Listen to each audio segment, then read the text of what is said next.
실제 생각해보면 흉기를 들고 공격하는 사람에게 흉기를 떨어뜨릴 때까지만 폭력을 행사하고 내가 갑자기 이성을 되찾아서 즉시 폭력 등 어떤 유형력 행사를 중지해야 한다는 것이 가능할까요? 제 개인적으로 생각해봐도 전혀 가능하지 않고요.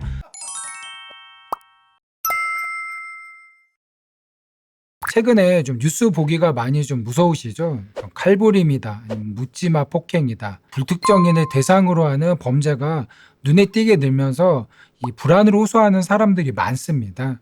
옆 사람이 갑자기 순식간에 칼을 들고 덤빈다, 뭐 이런 건 생각만 해도 아찔한 순간인 거죠. 범죄라는 게 일반적으로 자신과 원한 관계가 있는 사람들을 대상으로 하는 경우가 대부분인데요. 지금은 그렇지도 않습니다. 최근 발생한 사건만 봐도 신림동, 서현역 사건 등 불특정인을 상대로 저지르는 범죄가 연이어 발생하여 충격을 주고 있습니다.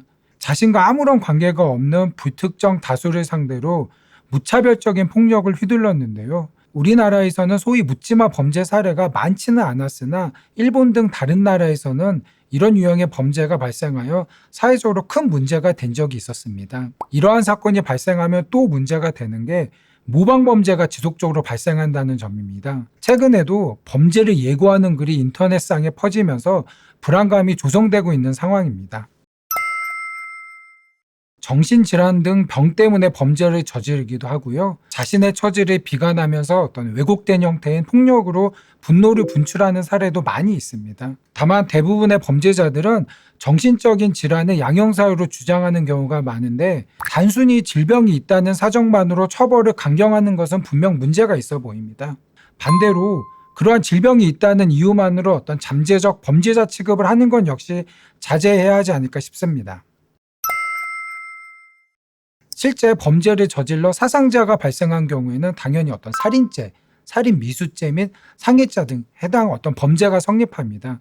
구체적인 범죄를 계획만 한 경우, 예를 들어서 어떤 흉기를 구입했다, 아니면 범행 장소나 범행 방법, 그다음에 범행 일시 등을 구체적으로 계획하면 살인 예비죄로 처벌이 됩니다. 이러한 구체적인 범죄 계획이 없이 그냥 단순히 내가 범죄를 저지르겠다, 내가 오늘 뭐 칼부림을 하겠다, 이러한 범죄 예고글만 작성해서 온라인상에 게시한 경우에는 협박죄 아니면 위계에 의한 공무집행 방해죄가 성립될 수 있습니다. 과거에는 어떤 이러한 범죄를 저지르더라도 어떤 벌금형 처벌을 받은 경우가 많았는데요. 최근 범죄 예고글이 다수 온라인상에 퍼지면서 사회적 불안감이 증폭되어 강한 처벌이 이루어지고 있습니다. 이제 언론에서도 보셨겠지만 구속입니다. 벌금에서 절대 끝나지 않습니다.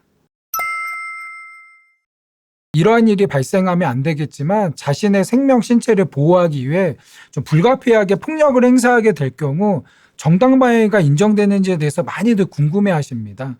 정당방위 인정 요건이 너무 엄격하다는 비판도 있는데요. 그럼 우선 판례가 어떠한 태도를 취하고 있는지 한편 살펴보겠습니다. 가해자의 행위가 피해자의 부당한 공격을 방해하기 위한 것이라기보다는 서로 공격할 의사로 싸우다가 먼저 공격을 받고 이에 대항하여 가해를 한 경우 가해 행위는 방어 행위인 동시에 공격 행위의 성격을 가지므로 정당방위로 볼 수 없다라는 것이 판례의 태도입니다.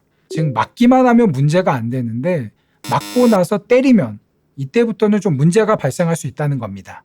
예를 들어 A씨는 공원에서 친구와 함께 술을 마시다 친구와 좀 다투게 되었는데요.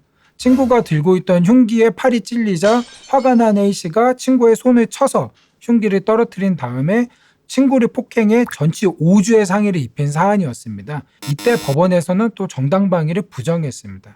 다른 사안에서는요, B씨는 집에 들어온 도둑을 제압했고 도둑이 도망가려고 하자 2차 폭행을 가했는데 법원은 이 2차 폭행에 대해서 정당방위를 부정했습니다. 즉 법원은 현존하는 위험이 없음에도, 예를 들어서 상대방이 흉기를 떨어뜨리거나 아니면은 도망가려고 한 경우에는 현존하는 위험이 없고 이러한 경우에 폭력을 가하면 정당방위가 아니라고 판단을 하고 있습니다. 이와 같은 큰 사건이 아니더라도 상대방 폭행에 맞서 때린 경우 쌍방 폭행으로 처벌하는 경우가 대부분입니다.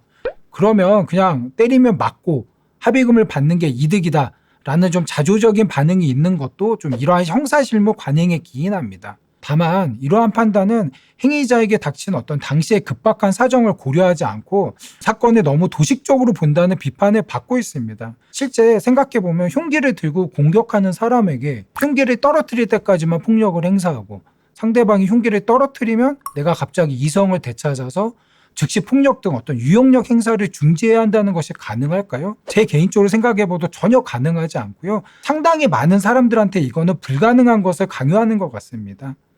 이런 상황을 보면 정당방위 요건은 지금보다는 조금 더 넓게 인정돼야 할 것으로 좀 보입니다.